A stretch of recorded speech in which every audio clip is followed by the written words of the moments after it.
tribulação, eu coloquei, vocês sabem que azul com amarelo dá verde, né? Então eu coloquei verde ali, porque é diferente. No nosso tempo, ou você está debaixo da lei, ou você está debaixo da graça.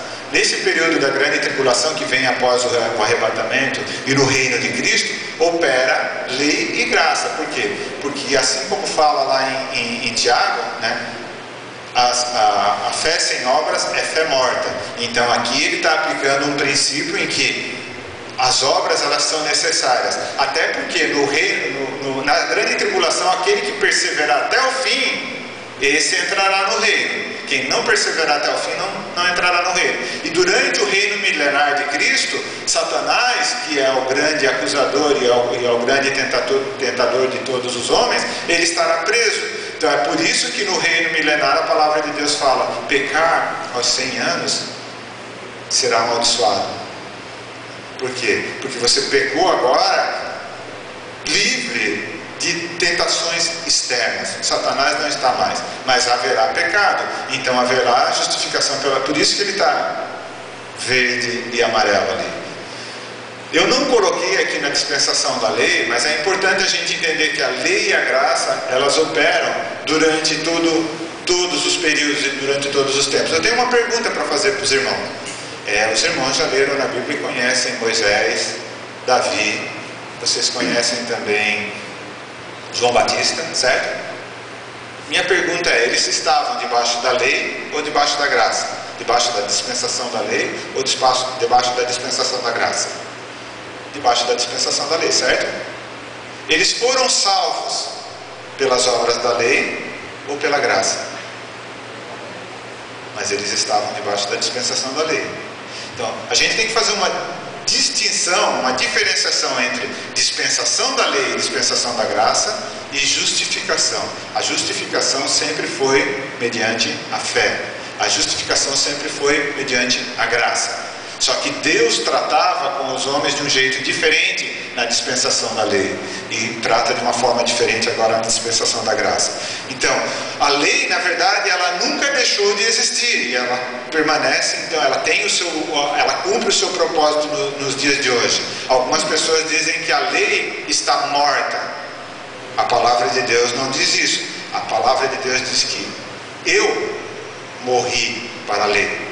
Não foi a lei que morreu.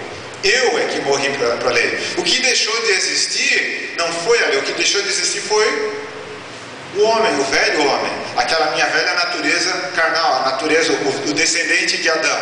Na cruz, Jesus deu fim nele. Por isso que a palavra de Deus fala: eu morri com Cristo. Aqueles que insistem em se justificar pelas obras da lei, a si mesmo eles se condenam. Pois a lei que foi dada para salvar eles, ela na verdade foi dada para condenar e não para salvar. Eles é que interpretam e entendem que ela foi dada para salvar. Se você não é 100% fiel à lei, sob a lei você está condenado.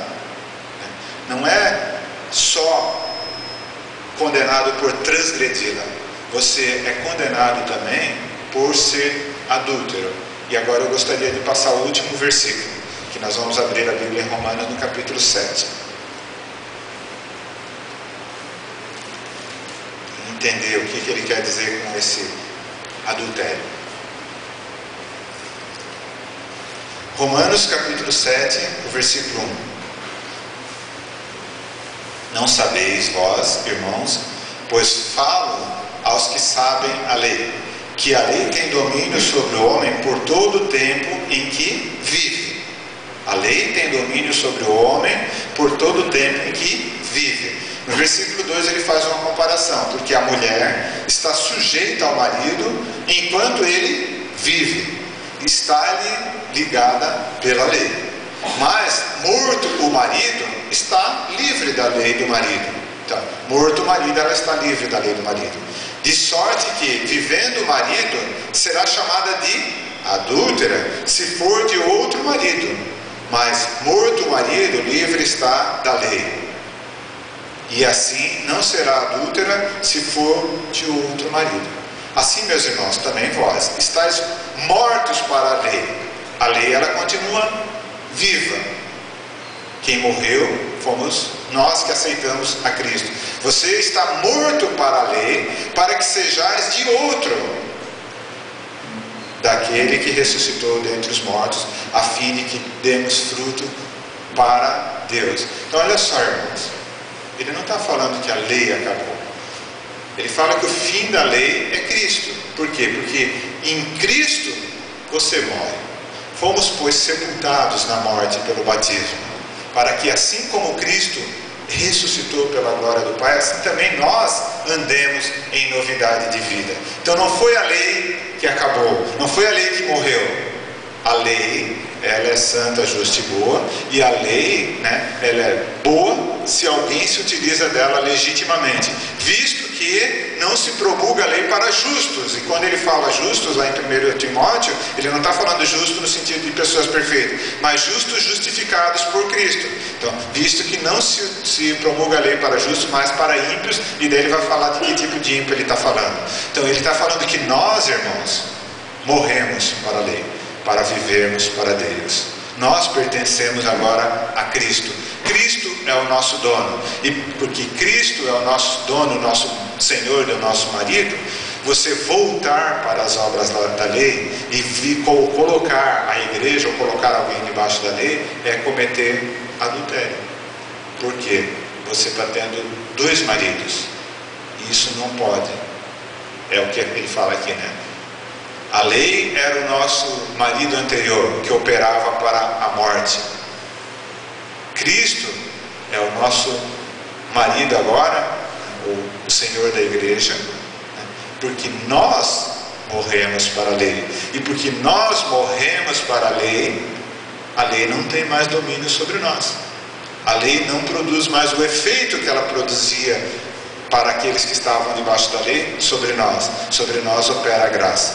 Mas esse operar da graça eu deixo para os próximos pregadores. Eu sei que a minha pregação foi longa e eu sei que provavelmente todos vocês podem ter muitas perguntas relacionadas a tudo isso. Mas fiquem livres para usar a tarde para perguntar, para questionar, para contestar tudo que foi dito. Agradeço a paciência de todos e vamos terminar fazendo uma oração agora. Nosso Senhor Deus, nosso Pai Celestial, obrigado a Ti, Senhor, por esta manhã. Obrigado a Ti pela Tua palavra que nos instrui e que nos orienta a vivermos para Ti. Sabemos que outrora éramos escravos do pecado e que a lei operava para nos conduzir à condenação do pecado, que é a morte. Mas em Cristo Jesus, nosso Senhor e Salvador, pela fé e aceitação dele em nossas vidas, nós agora vivemos para pertencer a outro. E esse outro é aquele que morreu e ressuscitou para ser Senhor das nossas vidas, o Senhor Jesus Cristo. Por isso oramos, Senhor, para que possamos a cada dia viver para Ti, a cada dia mortificar os feitos da carne e a cada dia permitir que a Tua graça opere em nossas vidas. Em nome de Jesus Cristo, nosso amado Salvador e Senhor, agradecemos e pedimos por esse momento, Senhor. Amém.